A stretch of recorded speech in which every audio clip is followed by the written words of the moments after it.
আমি আল্লাহর কোরআনকে মাথায় নিয়ে নির্ভয়ে বলতে পারবো, এই হাদিসখানা আমি পড়েছি দেওবন্দ মাদ্রাসাতে মৌলানা নসির আহমদ খান সাহেবের কাছে, তিনি এই হাদিসখানা পড়েছিলেন। মৌলানা হুসাইন আহমদ মাদানির কাছে তিনি এই হাদিসখানা পড়েছিলেন। মৌলানা মাহমুদুল হাসান দেওবন্দির কাছে তিনি এই হাদিসখানা পড়েছিলেন। মৌলানা কাসিম নানুতুবির কাছে তিনি এই হাদিসখানা পড়েছিলেন। আব্দুল গনি মুজাদ্দিদির কাছে তিনি এই হাদিসখানা পড়েছিলেন। ইসহাক দেহলভির কাছে তিনি হাদিসখানা পড়েছিলেন। শাহ আব্দুল আজিজ দেহলভির কাছে তিনি হাদিসখানা পড়েছিলেন। শাহ ওলিউল্লাহ মুহাদ্দিস দেহলভির কাছে তিনি কয়েক ওয়াস্তাতে এই হাদিসখানা পড়েছিলেন। ইমাম আবু আব্দুল্লাহ ফিরাবরির কাছে এই ইমাম আবু আব্দুল্লাহ ফিরাবরি এই হাদিসখানা পড়েছিলেন। ইমামে বুখারীর কাছে ইমাম বুখারী পড়েছিলেন। ইমামে হুমায়দির কাছে ইমামে হুমায়দি পড়েছিলেন। ইমামে সুফিয়ানের কাছে ইমামে সুফিয়ান পড়েছিলেন। ইমামে ইয়াহিয়ার কাছে ইমামে ইয়াহিয়া পড়েছিলেন। ইমাম মুহাম্মদ ইবনে ইব্রাহিমের কাছে ইমাম মুহাম্মদ ইবনে ইব্রাহিম এই হাদিসখানা পড়েছিলেন। আলকামা ইবনে ওয়াক্কাস আল-লাইসির কাছে হযরতে আলকামা এই হাদিসখানা পড়েছিলেন। হযরত উমরে ফারুকের কাছে হযরত উমরে ফারুক বলেন, আমি আল্লাহর রাসূলকে মসজিদে নববীর মিম্বরে বসিয়ে এই হাদিস বলতে শুনেছি। قال رسول الله صلى الله عليه وسلم علمني ربي فاحسن تعليمي وأدبني ربي فاحسن تعليمي। ও আমার প্রিয় ভাইরা, আল্লাহর রাসূল বলেন, আমাকে এই ইলম কে শিখাইছে জানো? এই ইলম তো আমার আল্লাহ আমাকে শিখাইছেন, উত্তম ইলম শিখাইছেন। আল্লাহ ইলম শিখান, মূর্খতা শিখান না। আল্লাহ ক্ষমা শিখান, আল্লাহ জুলুম করা শিখান না। ও আমার প্রিয় ভাইরা, আর রসুল করিম সাল্লাল্লাহু আলাইহি ওয়াসাল্লাম বলেন, আল্লাহ কেবল আমাকে ইলম শিখান নাই, ওয়াদাবানি রব্বি ফাহসানা তাদিবি, আমার আল্লাহ আমাকে আদবও শিখাইছেন, উত্তম আদব শিখাইছেন।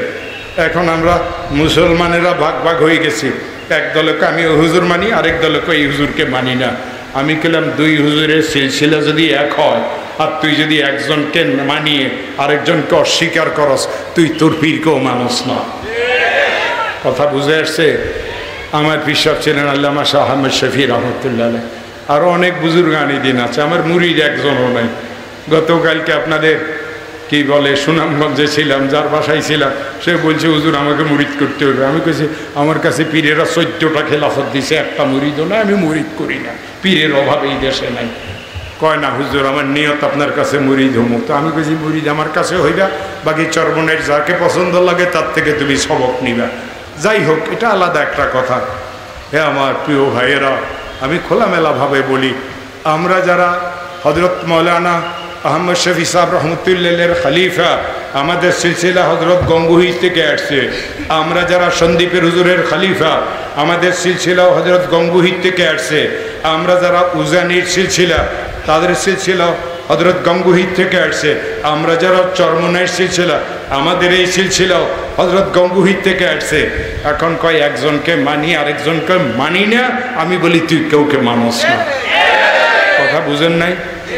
আমার কথা বুঝে আসছে? একজনকে মানস আরেকজনকে মানুষ না করো। মুরিদ একজনের কাছে হইবি, তার কথা মতো চলবি। আরেকজনের বিরুদ্ধে কথা বললে তো তুই গঙ্গুহির বিরুদ্ধে কথা বলিস, তাহলে তো তুই ভুল করতে যত না, হযরত গঙ্গুহি ভুল করছেন এটার প্রমাণ তুই যেটা আছে। হযরত গঙ্গুহি রহমতুল্লাহ আলাইহি খিলাফত দিয়েছিলেন উজানির কারি সাহেবকে। উজানির কারি সাহেব খিলাফত দিয়েছিলেন চরমনাইন মরহুম হজরতের আব্বাকে। মরহুম হজরত খিলাফত দিয়েছিলেন তার ছেলে ফজলুল করিমকে। হজরত মাওলানা গঙ্গুহি রহমতুল্লাহ আলাইহি খিলাফত দিয়েছিলেন মাওলানা হুসাইন আহমদ মাদানীকে। হুসাইন আহমদ মাদানী খিলাফত দিয়েছিলেন হজরত মাওলানা শাহ আহমদ শফিকে। হজরত মাওলানা হুসাইন আহমদ মাদানী গঙ্গুহি রহমতুল্লাহ আলাইহি খিলাফত দিয়েছিলেন মাওলানা হুসাইন আহমদ মাদানীকে। হুসাইন আহমদ মাদানী খিলাফত দিয়েছিলেন সন্দীপের হুজুরকে। এই সিলেটের অগণিত আল্লাহর ওলিরা আছেন, বড় বড় শাইখেরা আছেন, ইনারা সবাই হযরত হুসাইন আহমদ মাদানীর খলিফা। এখন হুসাইন আহমদ মাদানী কার খলিফা? হযরত গঙ্গুহির খলিফা। তো একজনকে মানি আরেকজনের বিরুদ্ধে কথা কেন বলাস? কথা বুঝে আসছে? ইসলাম ধর্মে মতবিরোধ নাই, ইসলাম ধর্মে ঝগড়াঝাটি নাই, ইসলাম শান্তির ধর্ম। যেখানে শান্তি আছে সেখানে ঝগড়া নাই। ইসলাম শব্দের অর্থই শান্তি। আপনি কাকে মানবেন এটা আপনার ব্যাপার, আরেকজনের সমালোচনার অধিকার আপনাকে কেউ দেয় নাই। আপনি যদি একজনকে মানিয়ে আরেকজনের সমালোচনা করেন, বোঝা যাবে আপনি ওনাকেও মানেন না, আপনার বিশ্বাসও গঙ্গুহীন, ইনিও গঙ্গুহীন। আপনার ভিড়কে মানিয়ে এই ভিড়ের বিরুদ্ধে কেন কথা বলেন? ও আমার প্রিয় ভাইয়েরা, আজ এই বিচ্ছিন্নতার কারণে আজ এই উম্মত বিক্ষিপ্ত অবস্থাতে হয়ে গেছে।